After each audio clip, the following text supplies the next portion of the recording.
serial works and everything. It's a double din, doesn't have backup camera. Also, one thing to think, my mom didn't, she made a mention of this, the reverse lights aren't hooked up.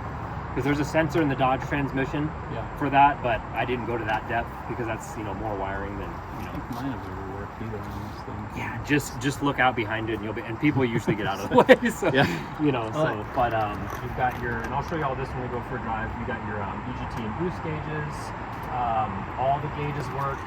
He had hooked up this light bar to a switch where the locker switch goes. This is where the lockers would go. This is unlocked. So I took that out because I didn't like the way he had wired it, and we just have this wired now there. And that is very bright. Because the hood is white, at night it lights everything up, and it's hard to see. So it's more of those when you're at camp and you want to kind of look around kind of thing. It doesn't actually get that hot. So I towed my Corolla from Portland to Vegas. Yeah, and if you're pulling something, I'm sure it might do something to do that. But just driving, it's fine. Just you can roll down your windows if you want. So good stack, mismatched hardware.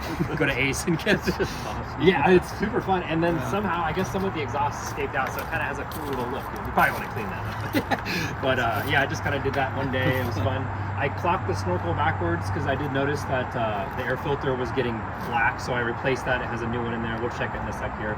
But because it's clocked back, and this is not hooked up, which I'll show you here.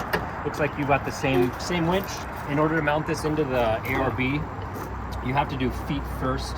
So it looks a little cattywampus, but that's the only way you can make it fit with the intercooler and everything else. The closest tolerances you have, and I deleted the rear heater. So you, instead of having both, you only have this one going here. I need to bolt that down again, but you only have that one. The rear heater isn't working because I was like, I don't have rear seats, so I was like, and it eliminates one possible failure point too, and you get real hot air, right at your face. So, let's see. Yeah, this is your EGT gauge. So that's, you drill and tap into that. And these cylinders are the hottest, so it takes the hottest measurement from the engine. Right.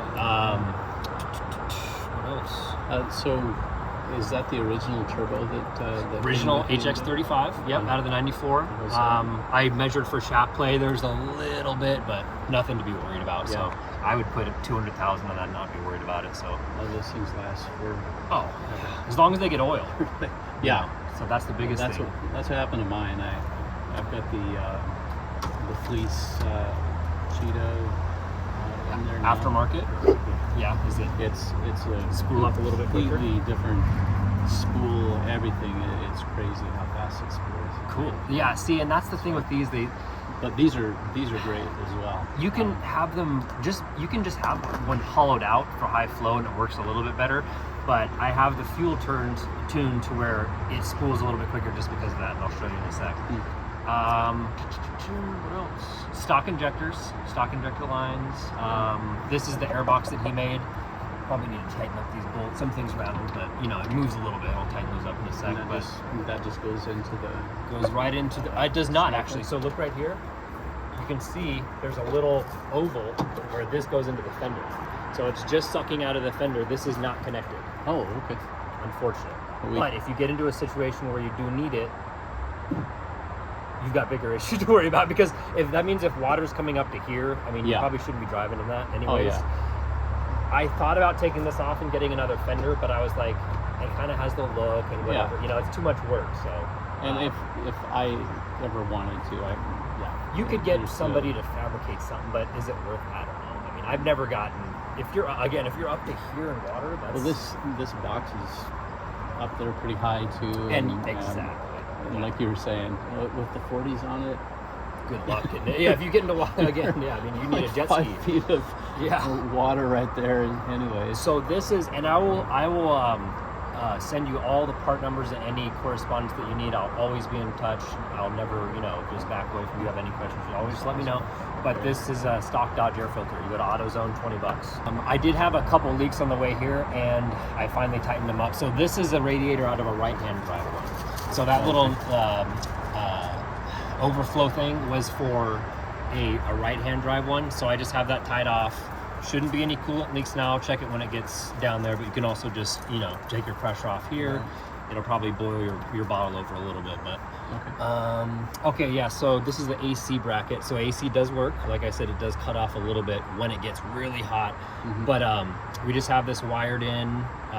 He said to get this for the kit to wire it in. So we did this, and essentially it's just a TIG welded aluminum manifold that he made that goes in the back of a Dodge compressor. Wow. The AC is it's a Dodge alternator is a Dodge alternator with an external regulator, because the Toyota uses external regulator, Dodge uses internal voltage regulator. Because they're both Denso, they fit on each other. It's a match made in heaven. So your alternator gives you 14 volts. So I tried a helicoil, it just wouldn't work out. My thing is, like, yeah, it'll leak a little bit of oil. So if that matters where you drive it, but you park it. But yeah, mine does the same thing. I wouldn't. Yeah, all Dodges. There's that little pin that this rides on to go up and down. Yeah. There's a little bit coming out of that seal because this had 450,000 miles, and I don't know how to rebuild injection pumps. Yeah, we're, if anything, probably a little overfull. Yeah, but the oil needs to drain back down anyway. So this is not the stock Dodge thing I had, because mine was all broken, and you can't. It's hard to find them. So what I did is I took my original one and I cut this to the exact length. So that oil level is true 12 quarts. It's probably more like 13 right now. Yeah, I have the winch remote and I have a full recovery kit for you in the rear tail hatch that I'll show you. You know how to operate that already, so that's pretty cool. These are not hooked up. I did just put in Oxito, the very first sponsorship for the channel, just sent me the Oxito LEDs. I don't know if you saw. Are you serious? Yeah, so these are super bright. I'll show you. Those are nice. Oh, they're super nice, and they're plug and play. So you just plug them in, and it plugs into the harness. Nope, it's just a bulb, plugs right in. Little rest here. I use these for ARB, so these are not recovery points, but you can use them. So I have D-ring shackles that do fit in here. I had to pull this out. My very first YouTube video I made, I had to use those. So maybe a little. Hey, if it works, it works. Yeah, if it works, it works. Oh yeah, block heaters here. You're gonna want to use that here. Yeah. It took a little while this morning because I tried to just start it without it plugged in, and it was 17 degrees in Sandpoint, so it took a little while. You'll puff some white smoke, and then it'll finally get going. But if you give it like 45 minutes before, I don't leave it plugged in because then your electric bill goes up. 45 minutes before, it'll start right up. Yeah. You can wire in a solenoid with you'd want a push button for your. Does yours have a air heater or a grid heat? A grid heater? Maybe it does. A lot of guys just take it off. Well, let's see. It's not the same as when you turn it on. It's not the same as the coil. Yeah. It's right. This guy right here. Okay. So that's wired in. I think I still do have that. Yeah. So worst comes to worst. I mean, we just took if you can't get it started because it's cold and you don't have a block heater, we just took like an 8-gauge wire and hold it on there. It'll smoke for a second, 12 seconds.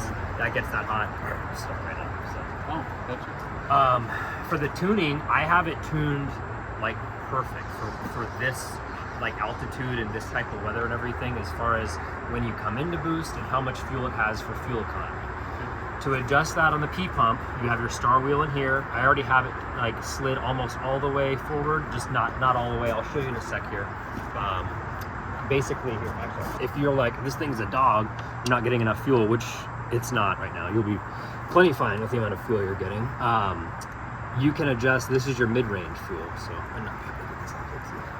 Yeah, I might have to get some other. There we go. So, this is a star wheel in here, and you take a flathead screwdriver, and you can turn it forward or backward. So if you look in there, you'll see a little gear kind of looking thing. Yeah. See it? So if you turn it clockwise, it'll push it towards the front of the engine. That's going to give you more responsiveness mid-range. Mid-range. But honestly, just don't mess with it. It's in a good spot right now. Yeah, that's what I've found is when you get it right, just leave it alone. And you get guys that want to tune it and this and that for everything, but you can, but like well, and that's the nice thing is you can tune it, and because it's set at 14 degrees top dead or before top dead center, the pump is. Yeah. You can give it as much fuel or as little as you want, and it's not going to hurt anything. It'll just be a dog, or it'll be like rolling coal, like. So, clutch pedal. there was a small crack in the firewall, so I took some steel and reinforced it, essentially sandwiched it on the inside too. So the clutch pedal is perfect, it has perfect engagement, it's nice and soft. Clutch pedal's out of a right-hand drive Japanese model. So fits in there perfect. Like there's actually a bolt hole for it, like it's supposed to be there, because in Saudi Arabia they have manual transmission left-hand drives. I heard that they do a lot of mods over there. Oh, you know, they're always switching things around and getting new whatever. And oh yeah. that's what I love about these They're screws. so You can modify them to. Oh, you got diff breathers, so both diffs. In addition to, like, the snorkel's not out, you know, but you don't have to worry about your diffs getting underwater and mud. So these are breathing out of these valves here. Yeah, so That's cool. Well, a lot of guys will put a snorkel and they'll be like, all right, let's go swimming, and then like their diffs fill up with water and they wreck the ring and pinion because they get water in their gear oil. So, the steering box rebuilt, so it's essentially brand new, about 2,000 miles on it. I don't know if I told you, but it has the 105 sector shaft. Yeah, you were saying that it's the bigger. Beefy, yeah. So you can, I mean, you don't have to worry about slamming your, you know, this side or that side on a rock. Yeah, be careful with it when you're off road, but the older ones have been known to kind of snap. So there's steering box spacers right here. So it's a 1/2-inch plate of steel, and it just goes in between the steering box and the frame. And the reason for that is steering box, if you look up in the bay, is close to contacting that timing case.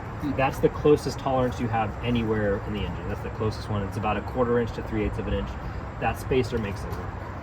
So it was awesome right there. We had to completely re-weld the front end of that. Really? Of mine. Did it have because a crack? Yeah, it had a crack, and then it just destroyed. I put a new red head. Those are great. Yeah, I had looked to get one of those. And it was great, but then it came loose because of I'm not sure why it came loose. The box itself, like the 4 bolts. Yeah, it wasn't mounted correctly, or it just Something the was design, something like that. And that's not what you want. It uses a pitman arm like that, I would assume, right? Like where it's just Okay, yeah. So that's dangerous. And so it was hanging on by one bolt by the time we got to it, and I had to just completely rebuild it, put some braces and stuff. And the ones in Australia, they're known to crack in that spot. So actually having that plate actually reinforces the whole thing and dampens vibrations even a little bit. So those are the Ironman foam cell 6-inch shocks.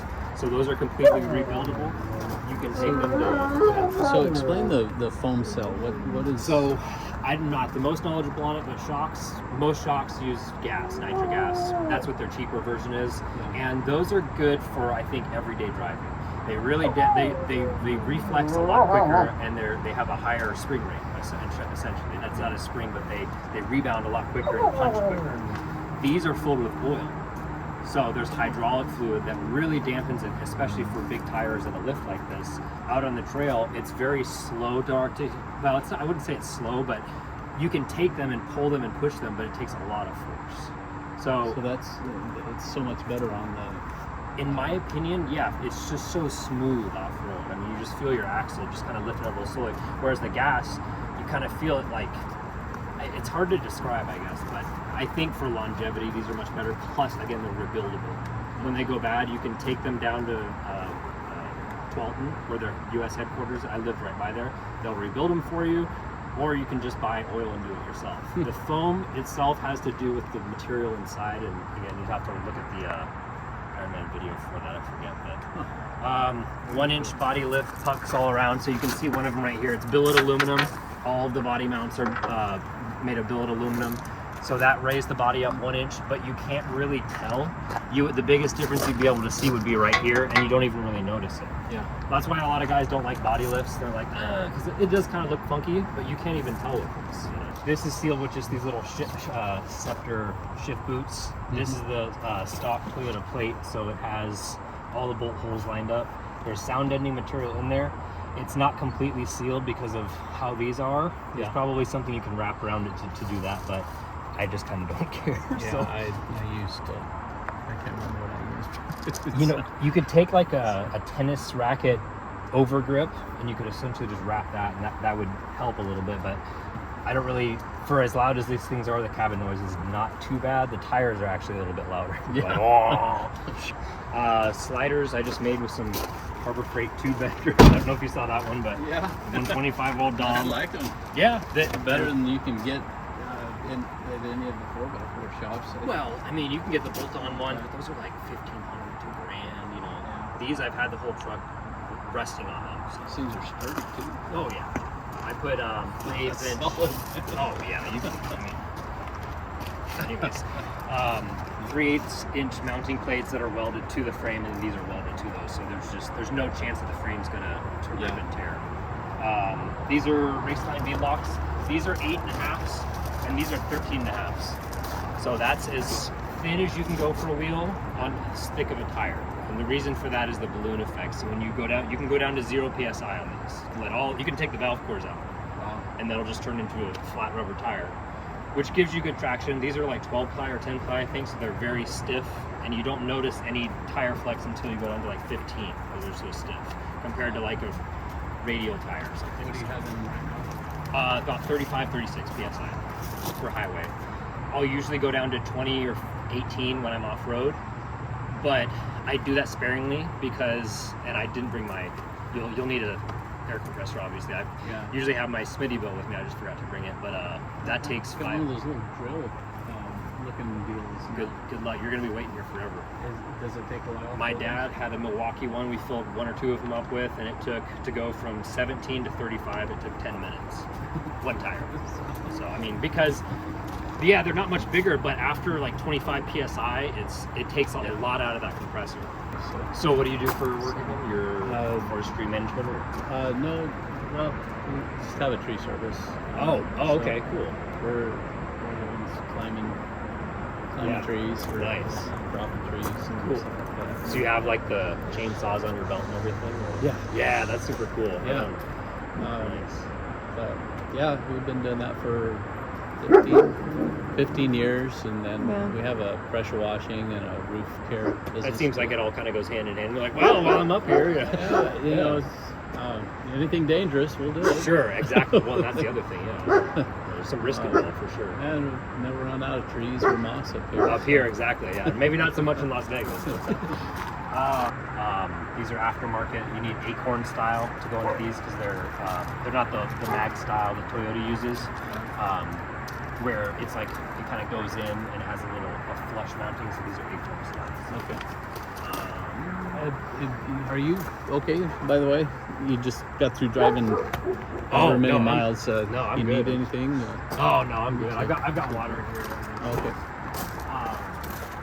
I had a lot of coffee this morning, so I'm all yipped up. So sorry. You've been driving, man. Yeah.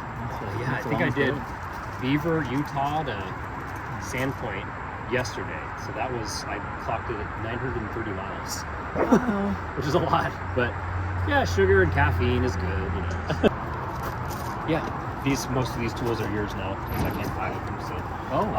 So, but you've got your extra accessory belt here, extra strap. Are you flying out? I'm gonna fly out. Oh yeah, I forgot. Is your dad? No, I forgot to mention they wanted to stay at home. My dad's not feeling well, so. Okay. Yeah, so I'm just here by myself. I was actually gonna ask if you don't mind. I was looking at flights tonight. I can get an Uber from here, or if you don't know. No, not at all. I didn't even realize how close are you guys to Seattle or like 30 minutes. Okay, it's not bad at all. Well, 20 minutes to Seattle, but about 25 to the airport. Not too bad. Oh yeah, we'd love to give it. What time's your flight? I don't have one yet. I'll shop them in a few minutes here, but I was looking at one like 10:45 or something like that. So either that, or I think there's one at 7, but I was like, that's pushing it. So just flew up here and then flew back. Yeah, and then flew back. I'm not gonna lie, like 4 nights ago, when after we got off the phone, I think, and it really hit me that I was gonna sell this. Like I cried a little bit because I have a lot of memories in this thing. I've slept right here, lots of nights out here, and it's definitely the car I've had like the longest out of all the cars. The mounts or the little brackets for these guys here, these broke. So we just got some they're kind of chintzy, but they work. You can get some marine style and drill a hole in there, do the whole, you know, T-handle. Yeah. But these work and they prevent rattling, so. Wow, that's great. But but now there's no way to lift it up. I didn't think about that. We're gonna have to, or we can just probably, you got it? You can either go like that or here, I'll just lift it up and then. So you got a shovel. Here's your D-ring shackles, snatch block. That's great. Winch. You got your deflator. Mm-hmm. You know how to use these? Oh yes. They're super cool, right? Yeah. They let their out of these really quick. So, oh yeah, your winch remote. We'll keep that out there. Yeah, recovery strap. That's what I just used this stuff for. It is very heavy because I was looking at the videos of the Hurricane one. I don't know if you've seen that. There's several ones they do, and they use a really thin material. I wanted to be able to stand on this, and you can literally just jump on it, and it won't flex. Table too, or whatever. Yeah, table. I cook on it and do all that stuff. Sit on that thing. There's some, you know, sound deadening in it. So, oh yeah, the wiring for your trailer. You just take this out.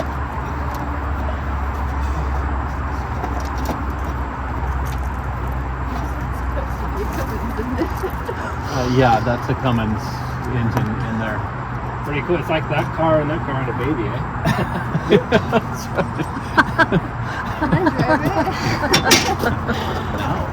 right. If you do decide to lower it, you just move your bolts down on both sides. I think this is 4-inch with keeping that one 3 inches. What scenario would you lower it? No scenario. There's no scenario unless you want to go back to like 33s or 35s. Okay. I mean, you could lower it and cut the fenders if you wanted it to ride a little bit better, but I've just gotten used to it. So, you know, I mean, I think it rides great. But yeah, I don't want to mess with it at all. You've done. That's the thing. I have so many years and hours just in kind of fine tuning it. It's as good as it can get for what it is. A lot of guys just want 2 inches and 35s, right? So, oh, and right here. I rubbed a little bit one time and it bent this a little bit. So there is a small hole. I don't get any water in that part of the rear quarter, but yeah, that's unfortunate. Self-clearancing. No, that's to be expected with 40s. With 40s, exactly. It doesn't really rub that much anymore. I don't think it does. We'll go out in the trail if you want. But yeah, you want to go for a drive? Or? Sure. You want to drive, or do you want me to drive first? Or? I'll drive. Sure, you got it.